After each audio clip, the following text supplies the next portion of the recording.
vous salue tous dans le nom de notre Seigneur Jésus-Christ.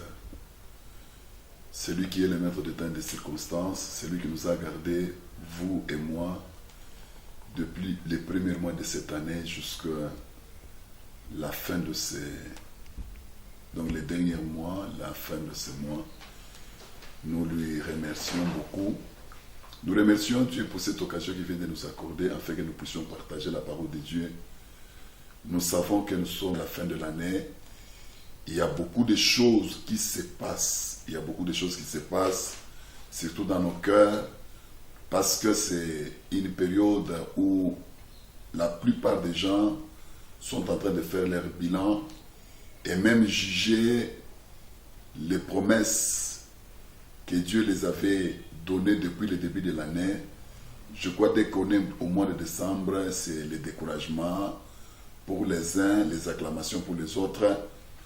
Alors bref, je voudrais d'abord dire à tous nos téléspectateurs que commencer une année, terminer une année, c'est une grâce. C'est une grâce. Ce n'est pas par notre effort ou bien parce que nous sommes intelligents. C'est la grâce de Dieu qui a fait que depuis le premier mois de cette année jusqu'à ces derniers mois de l'année, nous sommes vivants. Peut-être tu as parcouru l'année avec beaucoup de difficultés, maladies, beaucoup de choses à payer, tu avais beaucoup de défis à relever, mais peut-être tu ne pensais même pas que tu allais arriver à la fin de l'année, mais la grâce de Dieu nous a aidés. La grâce, c'est quoi la grâce? Parce que nous vivons, un enfant de Dieu doit reconnaître que c'est la grâce de Dieu qui nous garde. Nous, ce n'est pas ceux qui gardent le païen, qui nous gardent nous. Nous n'avons pas cette espérance dans les choses que les gens qui n'ont pas Christ espèrent. Nous, notre espérance est dans le Seigneur. Nous connaissons que Dieu nous a fait beaucoup de grâces, que nous voulons lui remercier. La grâce, c'est quoi? Vous savez avec moi, si vous lisez Ephésiens chapitre 2, le verset 12 jusqu'au verset 13, nous pouvons commencer à partir du verset 11. Quand nous lisons Ephésiens chapitre 2, nous comprenons bien que ce que nous étions auparavant et ce que nous sommes devenus en Christ, là nous allons voir les rôles que la grâce continue à jouer dans notre vie. La Bible dit, c'est Paul qui dit, « Souvenez-vous que vous étiez en ces temps-là sans Christ, privés du droit de cité en Israël, étrangers aux alliances de la promesse, sans espérance et sans Dieu dans le monde. Mais maintenant, en Jésus-Christ, vous qui étiez jadis éloignés, vous avez été rapprochés par le sang de Christ. Car, le verset 14, il est notre paix, lui qui de deux n'a que fait qu'un et qui a renversé le mur de séparation, l'inimitié, ainsi de suite. Donc ici, je voudrais juste rappeler à mes frères, mes sœurs que la grâce est très importante. Là, il faut savoir la grâce c'est quoi. Si nous voulons bien comprendre la grâce, nous pouvons la comprendre en se disant ceci. C'est-à-dire, nous n'avions pas depuis longtemps les droits d'être appelés enfants de Dieu. Nous n'avions pas ces droits-là de se tenir comme je me tiens devant vous, prendre la Bible et vous la partager. Personne n'avait ces droits-là de se tenir devant l'assemblée de Dieu, acclamer, adorer, parce qu'il y avait quelque chose qui nous avait tous déclassés. La chose, ça s'appelle les péchés. Le péché nous avait tous déclassés. Le péché, c'est la honte de l'homme. Le péché, c'est le problème de l'homme. Le péché, c'est la racine de toute chose de mal que nous sommes en train de vivre. Et le péché nous a séparés de Dieu. Le péché nous a éloignés de Dieu. On ne pouvait pas nous approcher de Dieu, on ne pouvait pas parler de Dieu. Mais pour que Dieu puisse nous avoir, il a utilisé ce qu'on appelle la grâce. La grâce, c'est quoi? C'est que nous étions amenés au tribunal parce que nous avions péché. Et quand nous sommes arrivés au tribunal, on a jugé les problèmes. Nous avions eu tort. Alors, à la place de notre condamnation, Christ a pris notre place. Il a dit, il est fautif, c'est vrai, mais je prends sa place, il ne va pas mourir. Nous étions condamnés à mort. Le péché, c'est cette chose-là qui a enlevé l'homme dans sa position dignitaire, le mettre trop bas, le faire descendre, le faire chuter. L'homme est devenu comme un animal. L'homme est devenu quelque chose qui n'avait pas de valeur. Mais Jésus-Christ, qui était dans la gloire au ciel, a dit à Dieu, je vais descendre pour sauver l'homme. Je vais prendre la position de l'homme. Alors, c'est pourquoi Paul dit chez les Romains, si vous lisez Romains chapitre 5, verset 8, vous commencez à descendre, il dit, quand nous étions pécheurs, Christ ne nous a pas abandonnés. Christ ne nous a pas rejetés. Dans l'état du péché où nous étions, le péché c'est la honte. Le péché c'est comme nous devenons comme quelque chose qu'on ne peut pas apprécier. Mais Jésus a accepté, il est venu nous suivre dans le péché. Nous étions inconscients. Parce que jusque-là, nous pouvons dire qu'il nous a tendu la main. Beaucoup de gens n'ont pas accepté facilement. Mais lui, il a accepté de payer ce prix. C'était un grand prix. Prendre la place qui était une place honteuse pour que nous puissions redevenir encore enfants de Dieu. Redevenir des dieux, comme la Bible dit, vous êtes des dieux. Alors Christ a payé ce prix. Alors Paul dit ceci, dans Romains chapitre 5, verset 8. Si quand nous étions pécheurs, lorsque nous étions pécheurs, si Christ a accepté de mourir pour nous, et nous avions accepté, nous sommes sauvés, réconciliés avec lui, à combien plus forte raison, il ne va pas nous donner toute autre chose, parce que le plus mauvais a été résolu. Parce que le problème de l'homme, c'est le péché. Le problème de l'homme, ce n'est pas la maladie. Le problème de l'homme, ce n'est pas la stérilité. Le problème de l'homme, ce n'est pas le célibat. Le problème de l'homme, ce n'est pas le chômage. Le plus grand problème de l'homme, c'est le péché. Je vais te dire, tu peux être là en train de courir pour résoudre les problèmes de maladie, pour résoudre les problèmes de chômage, de célibat, mais tu dois savoir que ce sont des symptômes. Mais le grand problème a déjà été réglé. Si Jésus avait réglé les grands problèmes, il est capable de régler les petits problèmes, les symptômes. C'est ça la grâce. La grâce, c'est quoi encore? La grâce, ce n'est pas seulement nous faire quitter de l'état du péché en nous rendant des vrais enfants de Dieu, des enfants de Dieu authentiques. Mais la grâce aussi, c'est il nous a donné la capacité, cette puissance de tout faire. Parce qu'on n'avait pas de valeur. Le diable nous a rendus faibles, le péché nous a rendus faibles. Mais Jésus, par sa grâce, il nous a rendus capables. Aujourd'hui, tu peux réussir dans n'importe quel domaine. Or, le péché ne nous a pas donné cette occasion. Si tu es médecin, si tu es professeur, si tu es avocat, je ne sais pas ce que tu es. La grâce de Dieu nous a rendus capables de faire beaucoup de choses. Les gens qui n'ont pas de diplôme, les gens qui n'ont pas de parents, les gens qui n'ont pas de parapluie, aujourd'hui ils sont en train de se retrouver. Si vous regardez, ce ne sont pas l'appui des gens, ce ne sont pas leur force, mais c'est Dieu. Alors nous pouvons dire ensemble que nous terminons l'année sans reconnaissance, ce n'est pas bien. Nous devons reconnaître que la grâce de Dieu nous a soutenus, même si j'étais malade, même si Dieu n'a pas tout accompli, même si Dieu ne m'a pas tout donné. Mais commencer une année terminée, reconnaissons la grâce de Dieu. Parce que vous devez savoir, non seulement les problèmes de l'homme étaient les péchés, ou bien c'est les péchés. La Bible dit en Romains chapitre 3, verset 23, que tous son péché sont privés de la gloire de Dieu. Le péché nous a privés de la gloire. La gloire, c'est la réussite. La gloire, c'est la position élevée. Donc nous étions privés de cela. Mais aujourd'hui, si tu te retrouves, mon frère, ne regarde pas seulement ce que Dieu n'a pas accompli. Regarde aussi là où tu es. Ce qui est vrai. Tu n'as pas encore trouvé ce que tu cherches.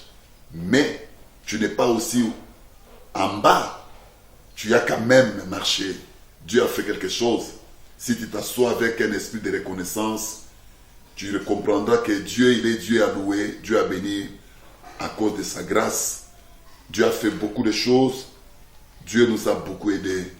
Il mérite l'adoration, il mérite la louange, il mérite la reconnaissance, les actions de grâce à la fin de cette année. Même si tu as des raisons avancées. Parce que parfois nous nous tenons dans le monde ici, devant Dieu, dans l'église, comme des juges, en train d'apprécier tout ce que Dieu est en train de faire. Nous sommes comme les gens qui ont droit. Nous jugeons tout. Nous jugeons tout. Parfois, nous trouvons que Dieu, il n'a pas été bon pour nous. Mais avec l'œil, ou bien l'esprit de reconnaissance, vous allez voir que Dieu est en train de faire beaucoup de choses. Je ne te nie pas, je ne m'oppose pas à ton idée telle que tu as beaucoup entendu. Tu as beaucoup entendu. Ce que tu as entendu, peut-être, c'est une seule chose, mais beaucoup sont en train d'être faits. La Bible dit, le corps est plus que les habits. Ne détruis pas ta relation avec Dieu à cause des habits pendant que tu as un corps. Pendant que les autres sont tombés malades, il y a des gens qui ont perdu les membres de leur corps. Il y a des gens qui n'ont pas la force de s'élever, mais toi tu es là, tu es en train de te tenir debout le matin, le soir, tu pars là où tu veux. Ne condamne pas seulement Dieu parce qu'il ne t'a pas donné les habits. Ne condamne pas Dieu parce qu'il ne t'a pas donné la nourriture. Mais Dieu te donne les jours, Dieu te donne la force, Dieu t'aide dans certaines choses. Pour recevoir des grandes choses de la part de Dieu, il faut reconnaître d'abord les petites choses qu'il te donne. Dieu d'abord te teste avec des petits. Si tu n'es pas reconnaissant dans les petits, tu ne sauras pas gérer des grandes choses. Mais il y a une question très très importante. Pasteur, vous pouvez me poser la question, pasteur. Est-ce qu'on doit continuer avec Dieu chaque année en train d'attendre les choses? Ils promettent, ils ne réalisent pas. Parce que je commence d'abord par... Nous devons comprendre que terminer une année, c'est une grâce. Marcher comme tu as marché là, c'est une grâce. Faire tout ce que tu fais, c'est une grâce. Arriver au mois de décembre, c'est une grâce. Combien sont morts? Combien ont perdu les mariages, le travail, toi tu es là. Combien. Alors, ce qui fait que c'est une grâce. Maintenant, le problème c'est qu'il y a quelque chose qui dérange la grâce, c'est ce que Dieu n'a pas accompli. Là aussi, je voudrais intervenir pour vous dire, il y a des choses, ce n'est pas que Dieu ne veut pas les accomplir. Il y a des choses aussi qui demandent à ce que nous, en tant qu'enfants de Dieu, nous devenons aussi intelligents pour comprendre. Le problème de l'accomplissement des promesses n'est pas seulement un problème de Dieu, c'est aussi un autre problème. Je crois que le malheur de beaucoup de chrétiens, c'est parce qu'ils sont là, on les donne des promesses, surtout à notre temps ici, il y a trop de prophètes, ceux qui prophétisent. Ce n'est pas mauvais, je ne refuse pas. Il y a trop de prédicateurs, trop de prophètes, trop de serviteurs de Dieu. C'est une bonne chose, à condition que nous soyons de vrais serviteurs de Dieu. Mais, alors, je parle de la promesse, et la promesse me pousse à parler aussi des prophètes, la présence des prophètes, de beaucoup de prophètes. Donc, beaucoup de gens ont des promesses. Alors, parce que les gens sont frustrés, non seulement ils ont traversé le mois, depuis le début de l'année jusqu'à la fin de l'année, mais ils sont frustrés aussi parce qu'ils ne voient pas les choses qu'on les a promises. C'est ça le problème qui dérange la foi, qui dérange notre relation avec Dieu. On pouvait être bien avec Dieu si Dieu n'a pas promis. On pouvait être gentil avec Dieu si Dieu ne nous a pas promis. Il nous a promis, on attend, et puis ce que nous attendons, c'est ça notre bénédiction, c'est ça notre succès. Bon, surtout les choses que nous attendons, ce sont des bonnes choses qui viennent pour nous bénir. Mais, la première question, est-ce que la promesse que tu attends est venue de Dieu?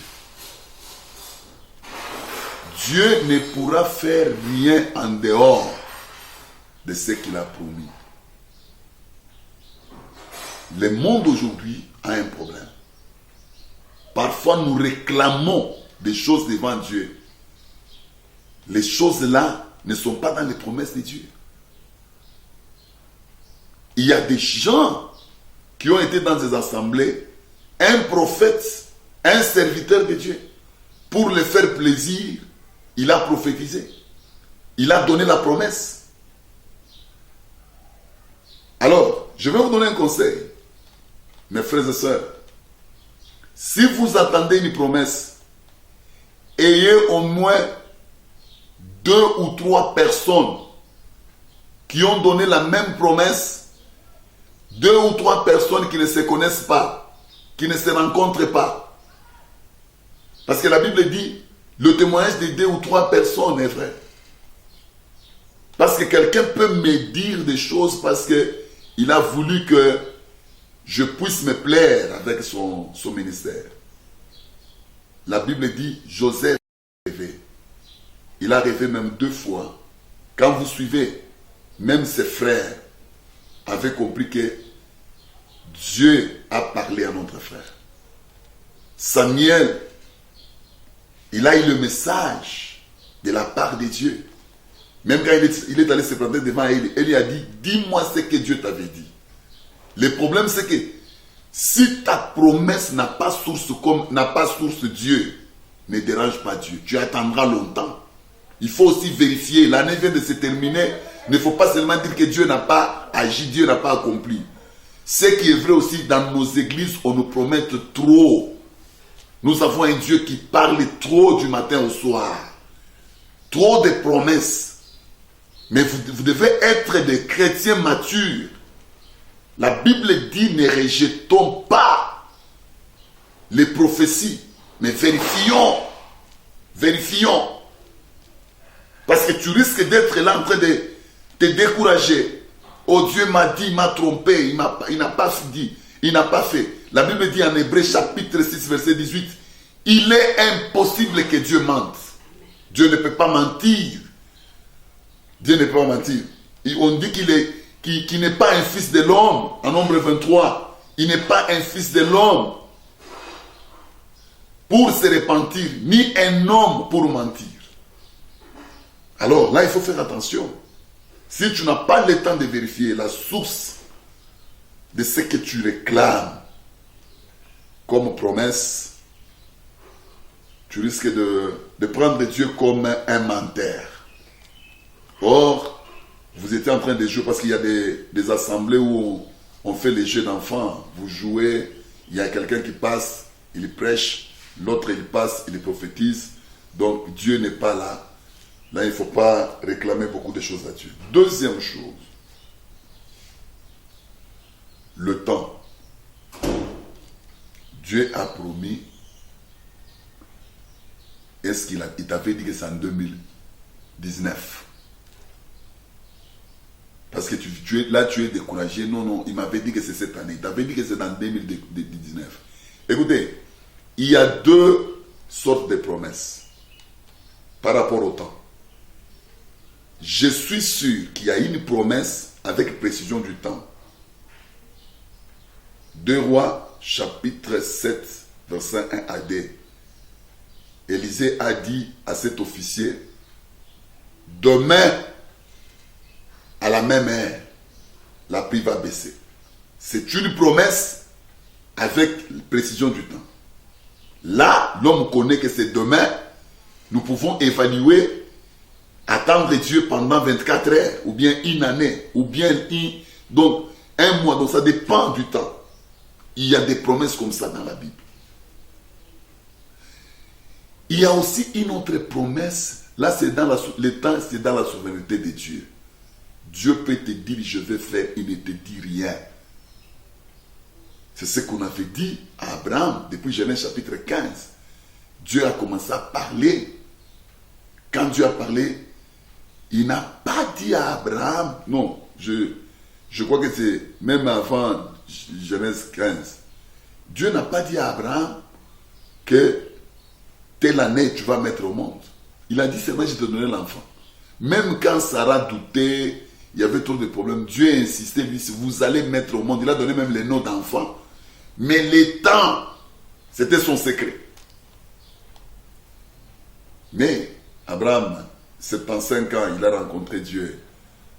80 ans, pas encore trouvé l'enfant. 90 ans, découragé, il a mis même au monde un Ismaël parce que ils ont vu Dieu était suspect, c'est comme s'ils voulaient les cajoler. Ils ont cherché une solution. Jusqu'à 100 ans, 25 ans d'attente. Abraham ne savait pas quand. Jusqu'à ce qu'il a rencontré une année avant Dieu. Dieu lui dit c'est l'année prochaine. Mais le problème c'est quoi? Notre temps ici, nous avons beaucoup de prophètes. Ils donnent des précisions. Ils commencent d'abord par vos noms, vos numéros de téléphone, vos formes de tête, tout ça, jusqu'à vous dire que Dieu me dit, le mois de juin ne va pas passer. Ah, je ne dis pas que ce sont des faux prophètes. Mais si la date donnée n'est pas la date de Dieu, mon frère, tu vas rougir au mois de juin. Là, même si tu montes, tu descends, Dieu n'a pas donné la date. La prophétie peut être vraie, mais le prophète voulait te faire plaisir en ajoutant la date. Vous voyez un peu, tout ça, ça compte. Une autre chose qu'il faut aussi vérifier, c'est ton état. Il y a la source de la prophétie, il y a le temps de la prophétie, il y a ton état. Dieu, il t'a promis toi, il veut te bénir toi. Quand il t'avait promis, tu étais chrétien, fervent, aimant Dieu, marchant dans la sainteté.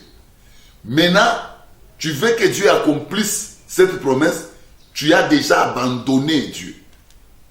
Proverbe Deutéronome chapitre 28. La Bible est claire. Voici les bénédictions qui vont vous accompagner. Et la condition est donnée. Si vous marchez dans l'obéissance. Donc, l'accomplissement de la promesse a besoin aussi que la personne soit dans l'état de recevoir. Oh, Dieu m'a promis le mariage. Dieu m'a promis le mariage. Ok. Dieu t'a promis le mariage. Si tu marches dans la sainteté, Dieu donne le mariage aux célibataires. Toi, tu es célibataire. Tu n'es pas célibataire. Officiellement, tu n'es pas marié. Mais tu vis la vie des mariés. Tous les jours, tu es toujours avec un homme. Tu es toujours avec une femme. Maintenant, tu demandes à Dieu de te donner un mariage comment? Toi, tu es marié. Donc, ton état, ta condition de vie ne peut pas permettre à Dieu d'accomplir. Alors, bien-aimés, nous sommes qu'à la fin de l'année. Je vais vous exhorter pour deux choses. La première chose, c'est la grâce de Dieu. La deuxième chose, c'est ce que Dieu n'a pas encore accompli. Il accomplira toujours. Ma conclusion, c'est quoi? Nous avons besoin de gens comme des Shadrach, Meshach et Abednego, les trois compagnons de Daniel. Ces gens nous troublent. Si vous lisez la parole de Dieu, ce ne sont pas des chrétiens d'aujourd'hui à qui nous avons enseigné Dieu comme un garçon de course.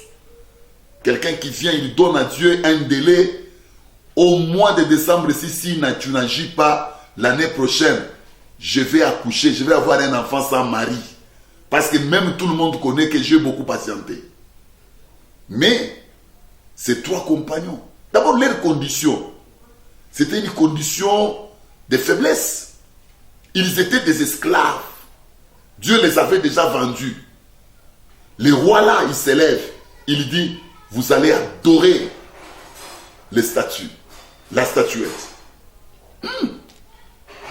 Ces trois hommes, ces trois garçons, ils ont dit, roi, nous on n'adore pas. Les rois voulaient savoir parce que vous êtes entre mes mains. C'est moi qui vous gère.